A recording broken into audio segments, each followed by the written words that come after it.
ನಾವು ಹೋಗಿ 1 ಮಂತ್ ಆಗಿತ್ತು ಸರ್. ಅಲ್ಲಿ ಸಿಚುವೇಶನ್ ರೆಡ್ ಅಲರ್ಟ್ ಇದೆ ಪೂರಾ.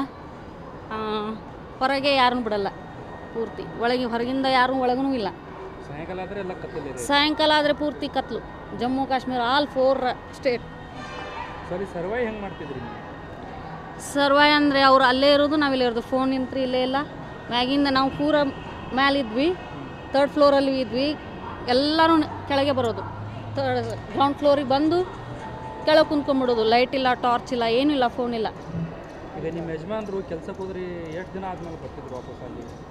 ಅಂದರೆ ಈ ಸಿಚುವೇಶನಲ್ಲಿ ಅವರು ಅಂದರೆ ಅಲ್ಲೇ ಅವ್ರ ಡ್ಯೂಟಿ, ಅವರು ಇದನ್ನ ಬಿಡೋತನ, ಹೊರಗೆ ಬಿಡೋತನ ಅಷ್ಟೇ. ಅವರು ಅಲ್ಲೇ ಇರೋದ್ರಿ, ಡ್ಯೂಟಿ ಅಲ್ಲೇ ಮಾಡೋದು ಒಳಗೆ. ಹಾಂ, ಬರ್ತಿದ್ರಿ ಅಷ್ಟೇ. ಫ್ಯಾಮ್ಲಿ ಇರ್ತಿತ್ತಲ್ವಾ, ಅದಕ್ಕೆ 1 ದಿನಕ್ಕಾದರೂ ಬರ್ತಿದ್ರು ಒಮ್ಮೆ. ಈಗ ಬಾರ್ಡ್ರ್ ಮತ್ತು ನಮ್ಮ ಮನೆಗಿರೋದು 25 ಕಿಲೋಮೀಟ್ರ್ ಅಷ್ಟೇ ಸರ್. ಈಗ ನೀವು ಈಗ ಪ್ರೆಸೆಂಟ್ ಏನಾದ್ರು ಮಾತಾಡಿದ್ರ ನಿಮ್ಮ ಯಜಮಾನ್ರ ಜೊತೆ? ಹೆಂಗಿದೆ ಪರಿಸ್ಥಿತಿ? ಇಲ್ಲ ಸರ್, ಫೋನ್ನಲ್ಲಿ ಹೇಳೋದಿಲ್ಲ ಅಂತ ಹೇಳಿದಾರು. ನೀವು ಏನು ಕೇಳಬೇಡ, ಯಾಕಂದರೆ ಸೈಬರ್ ಅಟ್ಯಾಕ್ ನಡೀತಿದೆ ಅಲ್ವಾ, ಅದ್ರ ಸಲುವಾಗಿ ಏನೂ ಇಲ್ಲ ಸರ್. ನ್ಯೂಸ್ ನೋಡಿ ಓನ್ಲಿ. ಓಕೆ ಸರ್, ನೋಡಿರಿ. ಸೈರನ್ ಸದ್ದದು ಬರ್ತಾ ಇತ್ತು. ಸೈರನ್ನೂ ಬಂದಿದೆ. ಇವ್ರ ಇದ್ದಾಗಿಂದ ಹೊಡೆದಿದ್ದೂ ಕೇಳಿಸಿದೆ ಸರ್. ಅಷ್ಟೇ ಕೇಳಿಸಿದ್ದೆ, ಅಷ್ಟೇ, ನೋಡಿಲ್ಲ ಅಷ್ಟೇ ಪೂರ್ತಿ. ಅಷ್ಟೊತ್ತನ ಹೊಡೆದ ಕೆಳಗೆ ಬಂದುಬಿಡ್ತಿದ್ದೆ.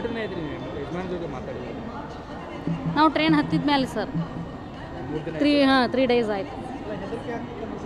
ಫುಲ್ ಸರ್, ಆಗೋದಿಲ್ವಾ, ಅದೆಲ್ಲಿ ಬಂದು ಬೀಳುತ್ತೆ ಅನ್ನೋದೇ ಗೊತ್ತಿರಲ್ಲ. ಮತ್ತು ಅದರೊಳಗೆ ಸಣ್ಣ ಮಗಳು ಇದಕ್ಕೆ ಸಣ್ಣ ಸತಕ್ಕಿದ್ದಾರೆ ಅಲ್ಲಿ. ಫುಲ್ ಹೆದರಿಕೆ ಬರ್ತೀವಿ ಸರ್. ಎಲ್ಲ ಫೆಸಿಲಿಟಿ ಇಟ್ಕೊಂಡೇ ಕೆಳಗೆ ಹೋಗೋದು. ಜ್ವರ ಬಂದ್ರೆ ಸತಕ್ಕೆ ಅವ್ರು ಟ್ಯಾಬ್ಲೆಟ್ ಇಟ್ಕೊಂಡೇ ಕೆಳಗೆ ಬರೋದು. ನಾವು ಆಗಲೇಬಾರ್ದು ಸರ್, ಯಾಕಂತಂದರೆ ಪ್ರಾಬ್ಲಮ್ ಇದೆ ಸೈನಿಕರಿಗೆ. ಊಟ ಇಲ್ಲ, ನೀರಿಲ್ಲ, ಏನೂ ಇಲ್ಲ. ಹಗಲು ರಾತ್ರಿ ದುಡಿತಿದ್ದಾರೆ. ಅಷ್ಟಕ್ಕೆ ಇದಾಗಿಬಿಡಬೇಕು.